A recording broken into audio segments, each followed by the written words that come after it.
la présidente, Madame la ministre.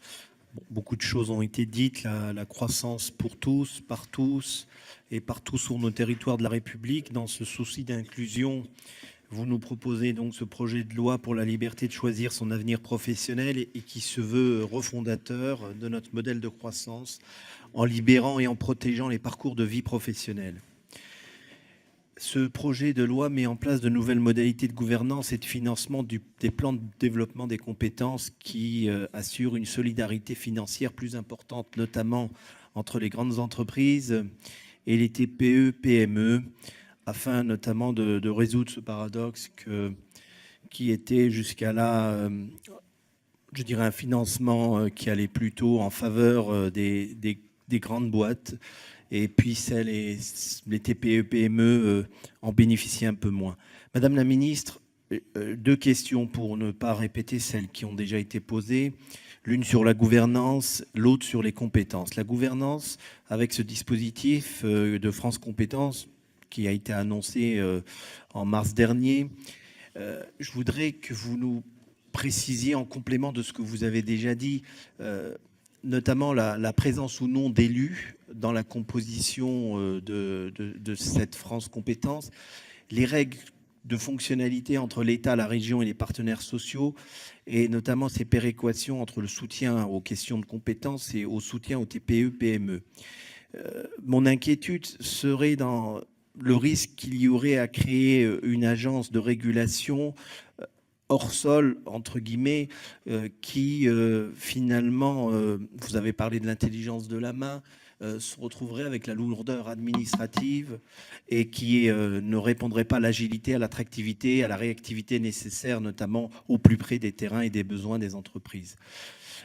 Enfin, qu'entendez-vous par compétences? Est-ce que vous y intégrez aussi les compétences autres que celles des savoir-faire développées au sein des entreprises, particulièrement celles des savoir-être et des savoir-dire?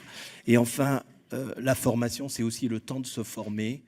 Et ce temps de formation ne doit-il pas prioritairement être pris sur le temps de travail? Merci. En ce qui concerne la formation, d'abord, France Compétences, ça va être... craignez que ce soit hors sol.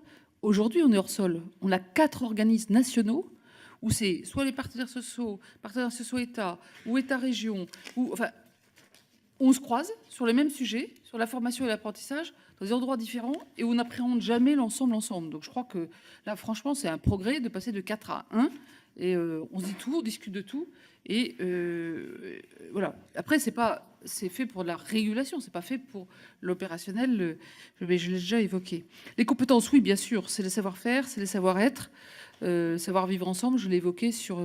On voit sur la formation des jeunes et des demandeurs d'emploi longue durée, le sujet des formations, des compétences dites transversales, dites sociales, est souvent l'obstacle numéro 1 à la recherche d'emploi. Donc c'est un point très important. On en a fait un des volets importants dans le plan d'investissement compétences, à côté des qualifications. Et c'est aussi pour ça qu'on met en place les prépas apprentissages dans les CFA. En ce qui concerne le temps de travail, alors on n'a quasiment pas parlé de plan de formation dans vos questions, mais toutes les obligations des entreprises en termes de plan de formation, d'accompagner l'évolution et d'anticiper l'évolution de leurs salariés, tout ça continue. Et dans ce contexte-là, ce qui est déjà dans la loi et qui évidemment reste dans la loi, c'est que c'est très prioritairement sur le temps de travail. Donc là on est en train de parler de ce qu'on ajoute du point de vue des droits des individus, avec des garanties collectives, on l'ajoute à toutes leurs opportunités dans le plan de formation et qui là sont pour le coup, majoritairement très majoritairement sur le temps de travail.